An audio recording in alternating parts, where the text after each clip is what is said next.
जाए, कैसे तुम्हें रोका करूं।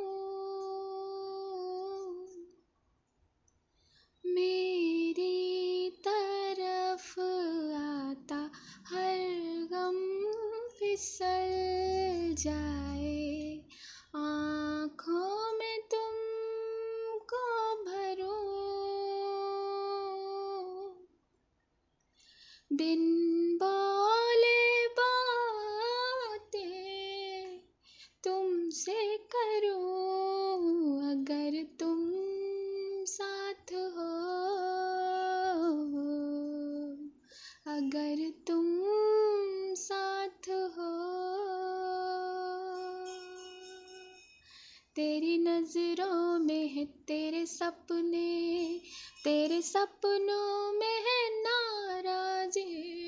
मुझे लगता है कि बातें दिल की होती लफ्जों की धोखेबाजी। तुम साथ हो या ना हो, क्या फर्क है। बेदर्द थी जिंदगी, बेदर्द है, अगर तुम साथ हो, अगर तुम साथ हो। नमस्कार, कैसे हैं आप सभी। दुआ और उम्मीद दोनों है कि आप सभी बहुत अच्छे होंगे। तो बहुत बहुत स्वागत है आपका, वेलकम, खुशामदीद टू माय चैनल आरे ओनली लव। तो ज़रा सांस लीजिए, हाँ। तब तक मैं एक छोटा सा रिकैप ले लूँ। सुबह उठकर गार्लिक स्लाइस तैयार किए थे पांडा ने। नींद से आज़ाद होकर गीतिका ज़रा किचन की तरफ बढ़ी थी तो रोक दिया था पांडा ने। अपने हाथों से गार्लिक स्लाइस खिलाई थी पांडा ने। खिलाई बनाई, बात तो एक ही हुई ना। गीतिका की उन खुली जुल्फ़ों को अपने हाथों से बांधा था पांडा ने। तभी उसकी आंखों की बांध ले गए थे गीतिका के लबों के वो पहरेदार। बेस जाना पड़ा था पांडा को। कुछ इंस्ट्रक्शन गीतिका को दे के पांडा बेस के लिए निकल गई थी। वहां जाकर कुछ गंभीर सिचुएशन का पता चला था उसे। सीओ सर और अपनी टीम से मिलके पांडा जब वापस घर आई थी तो गीतिका को उसके छोटे से मार्केट के साथ पाया था। बस यही रिकैप था। आइए थोड़ा सा आगे चलते हैं। गीतिका ने जब चाय बनाने की बात की थी तो उसे मना करते हुए पांडा खुद किचन की तरफ बढ़ी थी। गीतिका ने अपने कदम अपनी बाजार की तरफ कर दिए थे और वो वहाँ बैठकर उन सारी चीज़ों को निकाल कर देखने लगी थी। पांडा ने चाय बना ली थी और वो अपने हाथ में 2 कप चाय के लिए अंदर बढ़ी थी तो देखा गीतिका उन सारी चीज़ों को बाहर निकाल कर उन्हें देख रही है। उनमें से एक खूबसूरत ईयरिंग को निकालकर अपने कानों पे ऊपर से लगाए अपने आप को देख रही थी सामने शीशे में। पांडा की नज़र उसकी इस हरकत पर गई थी। उसने एक कप टेबल पे ज़रा आराम से रखा था और उस सिंगल सोफे पर बैठ गई थी बहुत आराम से, अपने हाथ में अपना कप पकड़े हुए और देखने लगी थी सामने गीतिका को। गीतिका का यूं एक एक कर इन सारी चीज़ों को देखना और ख़ुद पर ज़रा संवार के देखने लग जाना। गीतिका की इन हरकतों को मंद मुस्कान लिए देख रही थी पांडा। जब गीतिका की नज़र सामने मिरर में गई तो गीतिका ने पांडा की नज़रों को पकड़ लिया और पांडा ने ज़रा बात बदली। अगर आपका ये सिंगार पटार हो गया हो तो चाय ठंडी हो रही है ब्रेनलेस। पांडा की इस बात ने गीतिका के कान फिर से चिढ़ से गर्म कर दिए थे। ये आपको सिंगार पटार दिख रहा है? गीतिका ने मुंह फुलाकर कहा। अच्छा तो फिर क्या है? अपनी भवें उचकाकर पांडा ने पूछा। सिंगार तो वो होता है ना जो। गीतिका ने इतना ही कहा था। वो अपनी बात पांडा की आंखों में आंखें डालकर कह रही थी। तभी इस कनेक्शन और इस बात को रोक दिया था गीतिका के सेल फ़ोन की रिंग ने। हाँ, उसका सेल फ़ोन ज़रा बज उठा था और उसे अपनी नज़रें अब फ़ोन पर करनी पड़ी थी। ये सूरज का कॉल था। गीतिका ने फ़ोन उठाकर अपने कान पर लगाया था, मगर आंखें पांडा पर ही थीं और पांडा ने उसे देखते देखते ही आंखों की पुतलियों को नचाकर चाय की कप की तरफ इशारा किया था। हाँ सूरज, क्या हुआ? गीतिका ने कप को हाथ में ले लिया था और लबों से लगाना चाह रही थी, बिना ये जांचे कि चाय ज़्यादा गर्म तो नहीं। तभी पांडा ने फट से आकर उसका हाथ पकड़ लिया था, उसे रोक दिया था। फिर से होठों को जलाना है क्या? हाँ, इतने खूबसूरत होंठ फबते नहीं हैं आपको? गीतिका के कान में फुसफुसाई थी पांडा और अपनी होठों को आगे की तरफ बढ़ाए वो विंडो के पास चली गई थी। सूरज ने सामने से ज़रा एक सीरियस बात की थी, जिससे गीतिका का हाव भाव बदल गया था। उसकी भवें सिकुड़ गई थीं। बात करके उसने अपना फ़ोन रख दिया था और पांडा की तरफ मुड़ी थी। गीतिका अपने मन में सोच रही थी, पांडा को देखते देखते, अभी तो बेस से आई हैं स्क्वाड्रन लीडर, अभी जाने के लिए कहूँ? नहीं नहीं, मैं उन्हें क्यों जाने के लिए कहूँगी, मैं ऑटो से जा सकती हूँ ना। अपने मन से बात करते हुए गीतिका ज़रा अपने चेहरे को हाव भाव दे रही थी, भवें सिकोड़ ले रही थी तो फैला दे रही थी। क्या हुआ? हाँ, पांडा ने उसके इस भाव को भांपा था। वो मुझे ऑफिस जाना होगा। ये सुनकर पांडा ने गर्दन को राइट साइड ज़रा हल्का सा झुकाया था। मैं चली जाऊंगी अकेले, गीतिका ने फट से कहा था उसकी झुकाने वाली गर्दन से। ओह, तो आपको क्या लगा मैं आपको छोड़ने जाऊंगी? हाँ, पांडा का भाव ज़रा सार्कास्टिक था। नहीं, मुझे नहीं लगा और ना मुझे लगेगा, मुझे ज़रूरत भी नहीं है, मैं अकेले जा सकती हूँ। गीतिका ने भवें से कोड़कर 3-4 सेंटेंस एक साथ जोड़कर कह दिए थे। हाँ तो जाइए, चलिए जल्दी कीजिए, टाइम वेस्ट मत कीजिए, काम होगा ना ऑफिस में। पांडा की बात पर दांतों को दबाए हुए गीतिका अंदर कपड़े चेंज करने चली गई थी। उसके कान फिर से गर्म हुए थे और उसके इस भाव को देखकर पांडा मुस्कुरा दी थी। गीतिका अंदर कपड़े चेंज करने चली गई थी और थोड़ी ही देर बाद वो कपड़े चेंज करके वापस आ गई थी। बाहर की तरफ बढ़ ही रही थी कि हॉल में पहुंचकर उसके कदम रुक गए थे। पांडा सोफे पर बैठी हुई थी अपनी लेदर जैकेट के साथ। पांडा ने गीतिका को देखा था। ऑफिस जाने के लिए भी इतना सिंगार? हाँ, पांडा ने एक भवें से कोड़कर कहा था और एक उचका लिया था। ये सिंगार लग रहा है आपको? आपसे बात ही करना बेकार है, मैं खुद चली जाऊंगी। चाबी लिए पांडा को आगे जाता देख कहा था गीतिका ने। पांडा पीछे मुड़ी थी और गीतिका की तरफ अपने कदम बढ़ाने लगी थी। उसकी आंखों में आंखें डालकर गीतिका ने अपने कदम पीछे लेने शुरू कर दिए थे। 4 कदम पांडा आगे बढ़ी थी तो 4 कदम गीतिका पीछे कदम ले गई थी, लेकिन 5वां कदम लेने की कोई गुंजाइश ही नहीं थी, क्योंकि वहाँ दीवार आ गई थी और गीतिका का बैग दीवार से लग गया था। अब पांडा उसके बहुत करीब हो गई थी, ठीक उसके सामने। गीतिका ने सर उठाकर ऊपर देखा था और पांडा ने गर्दन उचकाए सिर्फ अपनी नज़रों को झुकाकर गीतिका की आंखों में आंखें डालकर देखा था। ये दोनों करीब थे, मगर पांडा ने कुछ इंचेस की दूरी ली हुई थी, मर्यादा कायम की हुई थी। सांसें तेज हो गई थी गीतिका की, इतना करीब स्क्वाड्रन लीडर को पाकर। ऊपर से स्क्वाड्रन लीडर का ये परफ्यूम जो दीवाना बनाता है गीतिका को हर बार, चाहे गीतिका का दिल करे दीवाना होना या ना करे। अगर आपकी तबीयत ख़राब ना होती तो मैं आपको छोड़ देती, पांडा ने कहा था बहुत धीरे से, और उसके कहते ही फट से बोल पड़ी थी गीतिका। छोड़ देती मतलब? भवों को सिकोड़ते हुए दोनों एक दूसरे की आंखों में आंखें डालकर देख रहे थे, बिना पलकों को झपकाए। सोचिए किस किस्म का आई कांटेक्ट हुआ होगा ये। हाँ, खिंचाव का। ऑफिस जाने के लिए अकेले छोड़ देती अगर आपकी तबीयत ठीक नहीं होती तो। पांडा ने यही कहा था और पीछे मुड़ गई थी। गीतिका अपनी जगह पर ही खड़ी थी। तो क्या सिर्फ आप मेरा ख्याल इसलिए रख रही हैं कि मेरी तबीयत ठीक नहीं? अपनी जगह पर खड़े खड़े ही पूछा था गीतिका ने। पांडा 2 कदम आगे ले चुकी थी। पांडा रुकी थी उसकी इस बात पर।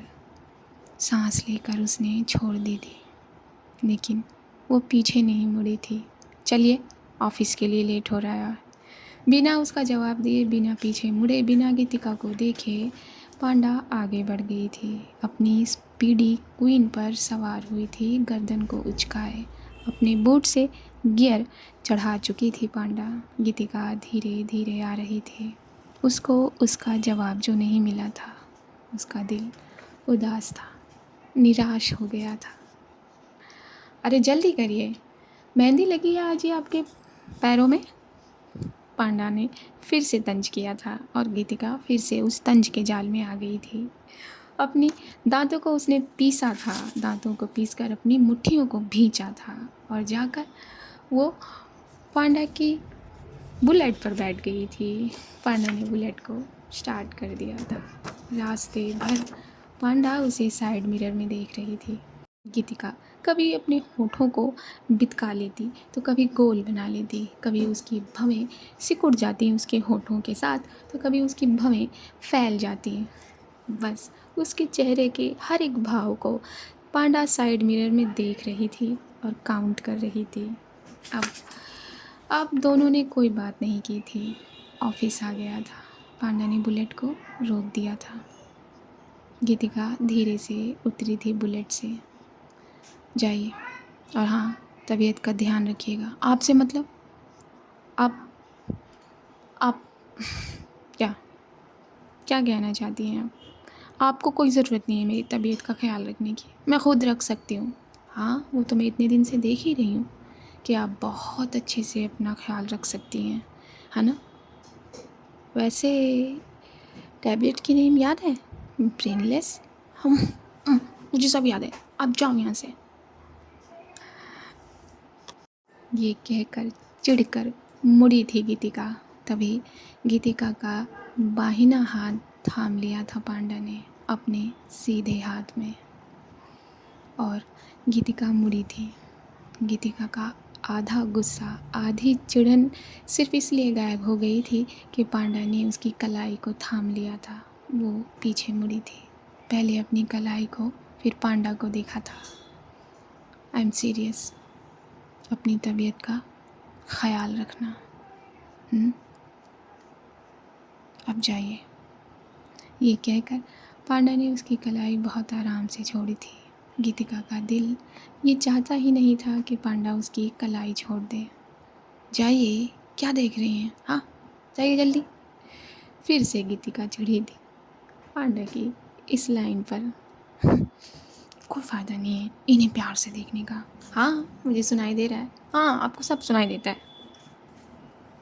गीतिका अपनी बात कहते हुए अंदर ऑफिस की तरफ बढ़ गई थी और उसे जाता देख अपनी आंखों में भर के पलकें बंद की थी पांडा ने।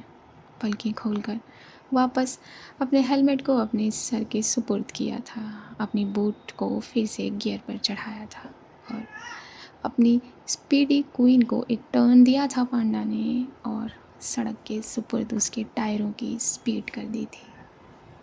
गीतिका सूरज के पास पहुंची थी। क्या हुआ? तुमने मुझे कॉल करके क्यों बुलाया?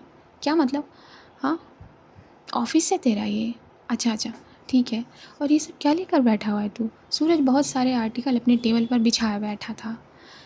ये तो तुझे मालूम नहीं है मुझे क्या मिला है? क्या मिला है? गीतिका की आंखों में चमक आ गई थी, जैसे उसे कोई सोने का टुकड़ा मिला हो कोयले की खान में। वैसी ही चमक। ये देख। What the hell? ये तुझे कहाँ मिला?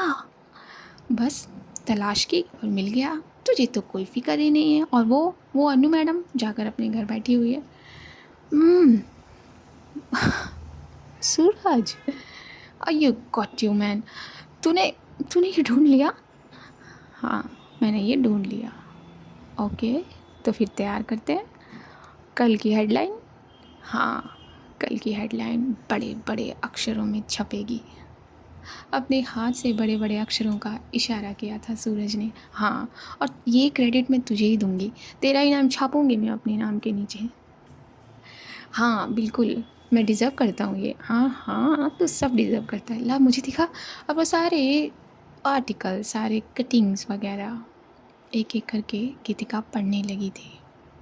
ये डार्क ट्रूथ मिला था इन्हें उस पॉलिटिशियन के ख़िलाफ़ जो उस वैली के हादसे में शामिल था, जहाँ लाखों लोग घायल हुए थे और न जाने कितनों को अपनी जान गंवानी पड़ी थी। हाँ, उसमें सबसे बड़ा हाथ उस पॉलिटिशियन का ही था और वो पॉलिटिशियन का नाम उस वेपन स्मगलिंग गिरोह के साथ भी जुड़ चुका था। इन्हें क्लू मिला था। पांडा अपनी स्पीडी क्वीन पे सवार अपने घर पहुंच चुकी थी। जैसे ही अपने कंधों को उसने लेदर जैकेट से अलग किया, वैसे ही दूरभाष की कॉलिंग आई थी। फटाफट से कान पर लगाया था पांडा ने अपना वो मोटा वाला फ़ोन। कनेक्टिंग दूरभाष। कनेक्टेड पांडा। दूरभाष जी, आप तो ईद का चांद हो गए हैं। हाँ, एक काम दिया आपको और आप गायब। वैसे दूरभाष से ये उम्मीद तो नहीं थी। Yes, I accept. मैं आपके इस इल्ज़ाम को कबूल करता हूँ पांडा, लेकिन क्या करें, आपने काम ही इतना बड़ा दिया था। वैसे हमने आपका काम क्रैक कर लिया है। वाह, रियली? पांडा ने पूछा था। हाँ, पांडा कोई काम दे और दूरभाष से होना, ऐसा हो नहीं सकता। Very nice. और दूरभाष कुछ पॉइंट शेयर करने लगे थे पांडा से। जब वो पॉइंट शेयर कर रहे थे तो पांडा की भवें सिकुड़ रही थी। उसके चेहरे का भाव फिक्र में बदल गया था। आर यू सीरियस दूरभाष? Yes Panda, I am serious, I am very serious. Okay. Anyways, उसका कुछ पता लगा? नहीं पांडा, अभी तक हम सिर्फ और सिर्फ थर्ड पॉइंट पे हैं। दूरभाष, थोड़ा जल्दी करिए ना, बहुत वक्त हो गया है। कितना वक्त? बस थोड़ा सा ही पांडा।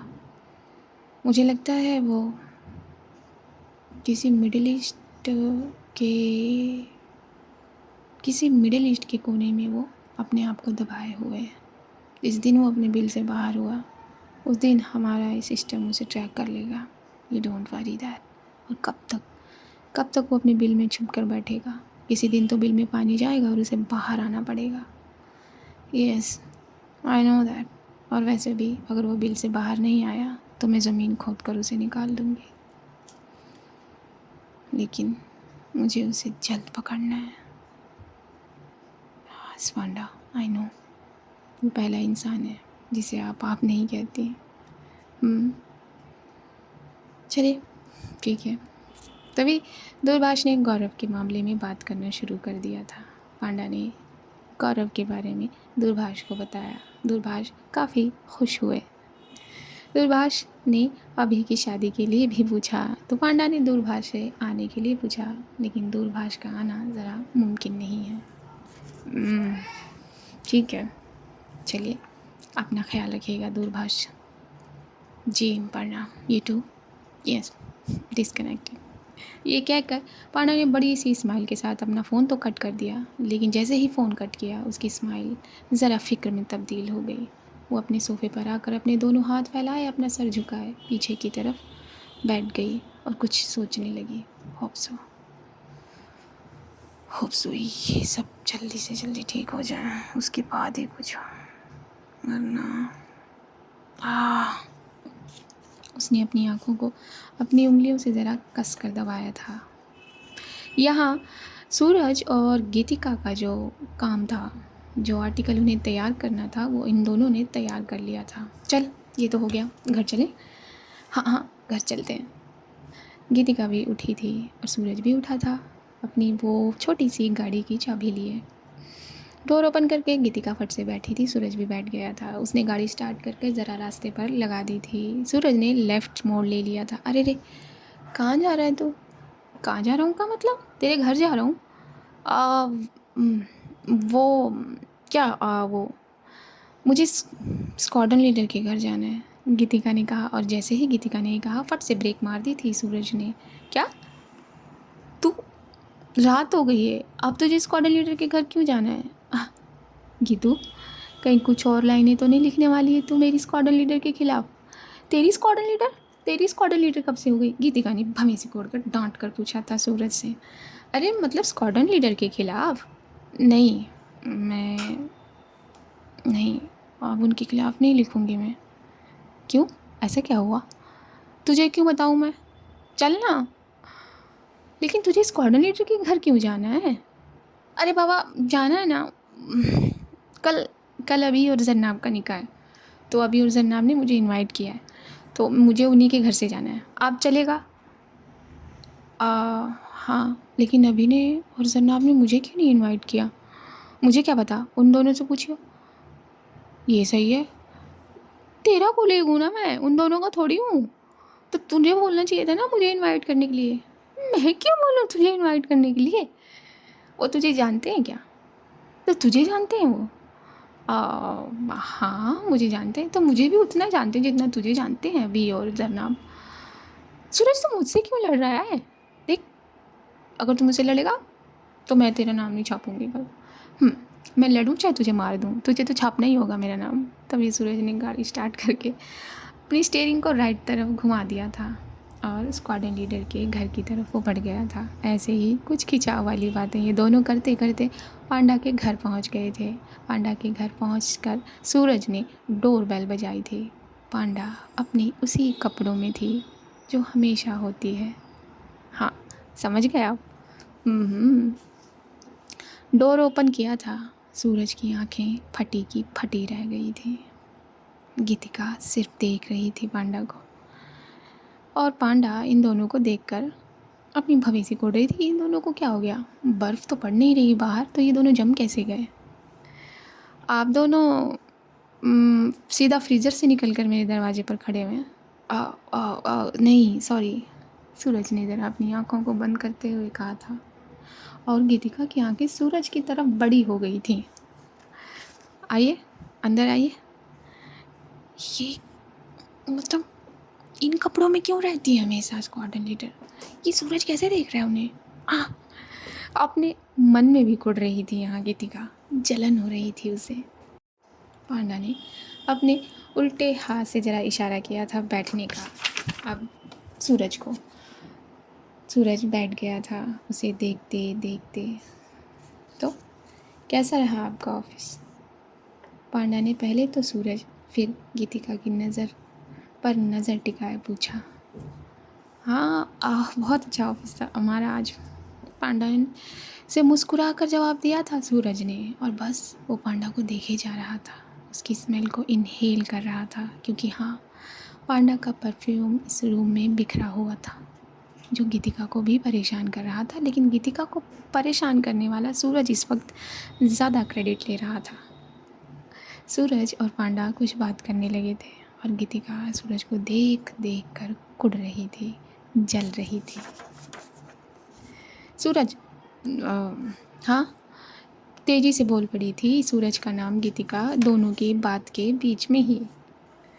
और हैरानी से देखा था पांडा ने गीतिका को। तुझे घर नहीं जाना? टाइम देखना कितना हो गया है, और तुझे पता है ना वैली में कभी भी बर्फ़ गिरने लग जाती है। हाँ, तो क्या हुआ गीतू, मेरे पास है ना मेरी गाड़ी, मैं चला जाऊँगा, बात करने देना। ये कहकर उसने गीतिका को फुल्ली इग्नोर किया था और अपना सारा ध्यान पांडा पर कर दिया था। पांडा की तिरछी निगाहें गीतिका को देखकर मुस्कुरा रही थी। क्या गीतिका को भांप रही थी पांडा? और फिर से सूरज कुछ बातें करने लगा था, कुछ जेट की बातें, तो कुछ हवाई फायर की बातें, कुछ मिसाइल्स की बातें, कुछ फ्लेयर्स की बातें। और पांडा उसे बताने भी लगी थी। आप जो वो फ्लेयर्स फिट करते हैं, क्या अपने हाथ से करते हैं? सूरज ने ये सवाल किया था। नहीं, लेकिन ये मैं नहीं बता सकती आपको, सॉरी। ओके, कोई बात नहीं स्क्वाड्रन लीडर। वैसे आप बहुत खूबसूरत जेट उड़ाती हैं। हाँ, वो तो मुझे बहुत पहले से मालूम है, लेकिन शुक्रिया। सूरज, जाना घर, टाइम देख। गीतिका फिर चिढ़कर बोल चुकी थी। तू तो मुझे घर भेजने पर क्यों तुली हुई है? एनीवेज, फिर से सूरज ने गीतिका को इग्नोर करके पांडा पर अपनी नज़र की। वैसे मुझे शादी में क्यों नहीं बुलाया? सूरज ने पूछा। ये तो वही बता सकते हैं ना जिनकी शादी है, मेरी तो है नहीं, पांडा ने कहा था अपनी गर्दन को बड़े बाकी से हिलाते हुए। अब वैसे आप कब करेंगी शादी? सूरज का कैसा सवाल था ये? घूर कर देख रही थी गीतिका जैसे सूरज को अभी मार डालेगी। शादी शादी कर तो लें, लेकिन शादी करने लायक मिले तो सही कोई। अभी शायद कोई पैदा नहीं हुआ, राइट?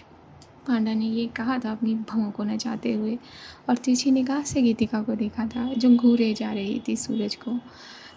तू जा रहा है घर के? नहीं जा रहा है, देर हो गई है, हमें सोना भी है, चल जा, दवाई भी खानी है हमें, जा जा जा जा जा। ये कह कर गीतिका उसका हाथ खींचने लगी थी। अब जा रहा हूँ मैं, इसे पता नहीं क्यों इतनी जल्दी पड़ी है मुझे भेजने की। पांडा सिर्फ मुस्कुराई थी इन दोनों को देखकर, तभी उसका फ़ोन बज गया था। अभिनव का कॉल था।